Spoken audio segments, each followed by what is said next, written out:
Hello दोस्तों, आप सभी का स्वागत है आपके अपने चैनल बली स्टडी सेंटर में। आज की इस वीडियो में हम लोग क्लास 12 का फिजिक्स का पेपर को देखने वाले हैं, जो कि आपके एग्ज़ाम में पूछे जाएंगे। ठीक है, तो दोस्तों ये ओरिजिनल पेपर है, आपको इसमें कोई भी डाउट करने की कोई बात नहीं है। ये ओरिजिनल पेपर है, ठीक है, और इसका जो है सभी का आंसर मैं आपको इस वीडियो में बता दूँगा। ठीक है, तो आइए आज का ये वीडियो शुरू करते हैं। ठीक है, तो दोस्तों सबसे पहले हम लोग जान लेते हैं कि इसमें कितने प्रश्नों का उत्तर देना है। ठीक है, तो आपको 70 प्रश्न दिए गए हैं, जिसमें से आपको 35 प्रश्न का उत्तर देना है। ठीक है, तो आइए हम लोग एक एक करके 35 प्रश्नों का उत्तर देखते हैं। तो सबसे पहला प्रश्न है, निम्नलिखित में कौन संबंध सही है? तो इसका राइट आंसर ऑप्शन ए हो जाएगा। ठीक है, आइए अगले प्रश्न को देखते हैं। अगर दोस्तों किसी का भी आंसर गलत होता है तो आप तुरंत उसका राइट आंसर क्या होगा आप हमें कमेंट कीजिएगा, और मैं उसको कमेंट को पिन में लगा दूंगा, ताकि कोई भी स्टूडेंट आएगा तो वहाँ से वो देख सकता है। ठीक है, तो आइए अगले प्रश्न को देखते हैं। अगला प्रश्न है, विद्युत फ्लक्स का एसआई मात्रक है? तो इसका राइट आंसर ऑप्शन सी हो जाएगा, वोल्ट इंटू मीटर। ठीक है, आइए अगला प्रश्न को देखते हैं। संबंध Q इजकल टू एनी में निम्नलिखित में n का कौन सा मान संभव नहीं है? ठीक है, तो दोस्तों आपने पढ़ा होगा क्वांटाइजेशन ऑफ चार्ज में कि ऐसे n का वैल्यू कभी भी नेगेटिव नंबर नहीं होते हैं, फ्रैक्शन में नहीं होते हैं और पॉइंट में नहीं होते हैं। ठीक है, तो इसका राइट आंसर ऑप्शन डी हो जाएगा। ठीक है, 4.2। ओके, आइए अगले प्रश्न को देखते हैं। अगला प्रश्न है, पदार्थ के प्रतिरोधकता के लिए निम्नलिखित में कौन सही है? ठीक है, तो इसका राइट आंसर ऑप्शन सी हो जाएगा। ठीक है, आइए अगले प्रश्न को देखते हैं। जब किसी वस्तु को आवेशित किया जाता है तो उसका द्रव्यमान क्या होता है? ठीक है, तो वो बढ़ता है और घटता है। ठीक है, इसीलिए इसका राइट आंसर ऑप्शन सी हो जाएगा। ठीक है, आइए अगला प्रश्न को देखते हैं। अगला प्रश्न है, विद्युत आवेश का क्वांटम ESU मात्रक में होता है? ठीक है, तो इसका राइट आंसर ऑप्शन ए हो जाएगा। ठीक है, हमारा अगला प्रश्न है, किसी सूक्ष्म विद्युत द्विध्रुव के मध्य बिंदु से r दूरी पर विद्युत विभव समानुपाती होता है? ठीक है, तो इसका राइट आंसर ऑप्शन सी हो जाएगा। ठीक है, आइए अगला प्रश्न को देखते हैं। अगला प्रश्न है, विद्युत प्रवणता बराबर होता है? ठीक है, तो इसका राइट आंसर ऑप्शन सी हो जाएगा। ठीक है, आइए अगला प्रश्न को देख लेते हैं।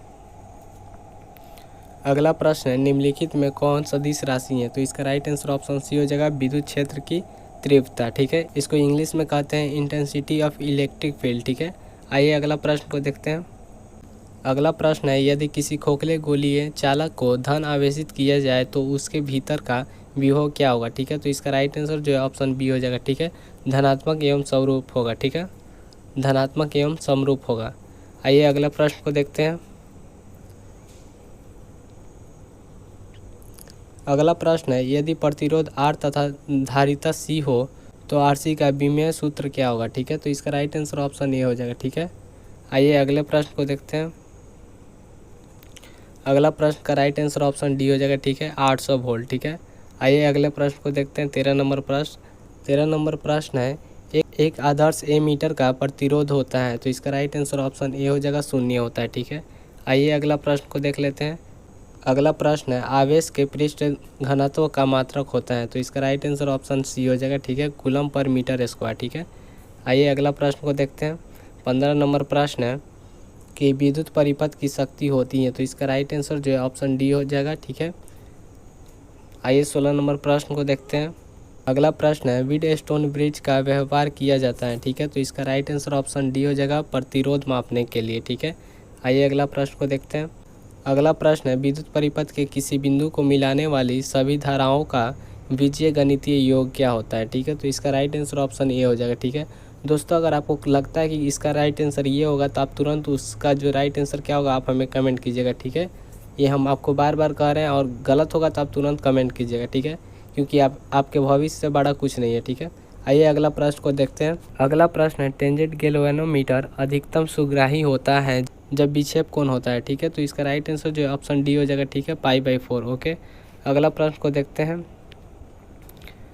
अगला प्रश्न है, किसी चालक के संवहन वेग तथा आरोपित विद्युत क्षेत्र के बीच संबंध होता है? तो इसका राइट आंसर ऑप्शन बी हो जाएगा। ठीक है, आइए अगले प्रश्न को देखते हैं। हमारा अगला प्रश्न है, पानी का पैरावैधिक स्थिरांक होता है? ठीक है, तो इसका राइट आंसर ऑप्शन सी हो जाएगा, 80 होता है। ठीक है, आइए अगला प्रश्न को देखते हैं। अगला प्रश्न है, R त्रिज्या की पृथ्वी की विद्युत धारिता होती है? ठीक है, तो इसका राइट आंसर ऑप्शन ए हो जाएगा। ठीक है, आइए अगला प्रश्न को देखते हैं। अगला प्रश्न है, विद्युतीय द्विध्रुव आघूर्ण का एसआई मात्रक होता है, ठीक है। तो इसका राइट आंसर ऑप्शन ए हो जाएगा, ठीक है, कूलम इंटू मीटर, ठीक है। आइए अगला प्रश्न को देखते हैं। अगले नंबर प्रश्न को देखते हैं 30 नंबर, ठीक है। दोस्तों आपको कहीं कहीं छोड़ छोड़ के बनाना, लगातार नहीं बनाना, ठीक है। आपको जो क्वेश्चन आसान लगे उसका आंसर आपको जो है बना लेना है, ठीक है। तो दोस्तों 30 नंबर क्वेश्चन को देखते हैं। नंद गेट का विलयन व्यंजक है, ठीक है। तो इसका राइट आंसर ऑप्शन डी हो जाएगा, ठीक है। आइए अगले प्रश्न को देखते हैं। प्रकाश के रंग का कारण है, ठीक है। तो इसका राइट आंसर ऑप्शन सी हो जाएगा, ठीक है, इसकी आवृत्ति, ओके। आइए अगला प्रश्न को देखते हैं 38 नंबर, ठीक। सूर्य के प्रकाश का स्पेक्ट्रम होता है, ठीक है। तो इसका राइट आंसर ऑप्शन बी हो जाएगा, ठीक है। आइए अगले प्रश्न को देखते हैं, ठीक है। आपको छोड़ छोड़ के बनाना है कहीं कहीं से, ठीक है, जो जो आपको आसान लगे। आइए अगले नंबर प्रश्न को देखते हैं 41 नंबर का, ठीक है। चुंबकीय प्रेरण का मात्रक है, ठीक है। तो इसका राइट आंसर जो है ऑप्शन बी हो जाएगा, ठीक है। आइए अगले प्रश्न को देखते हैं। अगला प्रश्न है, त्वरित आवेश उत्पन्न करती हैं, ठीक है। तो इसका राइट आंसर ऑप्शन डी हो जाएगा, ठीक है। आइए अगले प्रश्न को देखते हैं, ठीक है। अगला प्रश्न है, दूरदृष्टि दोष को दूर करने के लिए प्रयुक्त लेंस होता है, ठीक है। तो इसका राइट आंसर ऑप्शन बी हो जाएगा, उत्तल, ठीक है। अगला प्रश्न है, मानव नेत्र की विभेदन क्षमता मिनट में होती है, ठीक है। तो इसका राइट आंसर ऑप्शन बी हो जाएगा, ठीक है, 1/60, ठीक है, मतलब 1/60, ठीक है। आइए अगले प्रश्न को देखते हैं। अगला प्रश्न है, एक फैराडे बराबर होता है। तो इसका राइट आंसर ऑप्शन सी हो जाएगा, ठीक है। आइए अगला प्रश्न को देखते हैं। अगला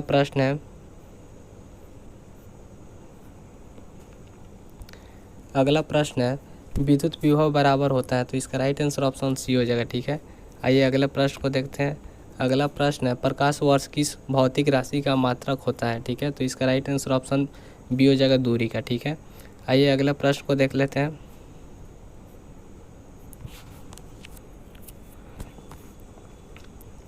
अगला प्रश्न है, बोर की आवृत्ति शर्त होता है, ठीक है। तो इसका राइट आंसर ऑप्शन ए हो जाएगा, ठीक है। अगला प्रश्न है, प्रकाश की किरण जब एक माध्यम से दूसरे माध्यम में जाती हैं तब उसके मुड़ने की क्रिया को क्या कहते हैं। तो इसका राइट आंसर ऑप्शन जो ए हो जाएगा, अपवर्तन कहते हैं, ठीक है। अगला प्रश्न है, क्षीणता को मापने के लिए निम्नलिखित में कौन मात्रक सही है। तो इसका राइट आंसर ऑप्शन ए हो जाएगा, डेसिबल, ठीक है। आइए अगले प्रश्न को देख लेते हैं। अगला प्रश्न है, निम्नलिखित में कौन औसत रंग कहलाता है, ठीक है। तो इसका राइट आंसर ऑप्शन बी हो जाएगा, पीला। अगला प्रश्न है, प्लांक नियतांक की बीमा है। तो इसका राइट आंसर ऑप्शन बी हो जाएगा, ठीक है। तो दोस्तों मैंने 35 के 35 प्रश्नों का उत्तर आपको इस वीडियो में करा दिया, ठीक है। तो आपको भी इसी तरह से जहाँ तहाँ से आपको जो है प्रश्नों का उत्तर आपको दे देना है, ठीक है। और जो है आपको लगता है कि इसका आंसर ये होगा और मैंने गलत बताया तो आप तुरंत ही कमेंट कीजिएगा, ठीक है। साथ ही उसका राइट आंसर क्या होगा उसके साथ ही आप कमेंट कीजिएगा, ठीक है। तो दोस्तों फिर मिलते हैं आने वाले नए वीडियो में। अगर आपको इसका सब्जेक्टिव भी चाहिए तो आप तुरंत ही इस चैनल को सब्सक्राइब कर लीजिए और टेलीग्राम से जुड़ जाइए। तो फिर मिलते हैं आने वाले नए वीडियो में। धन्यवाद।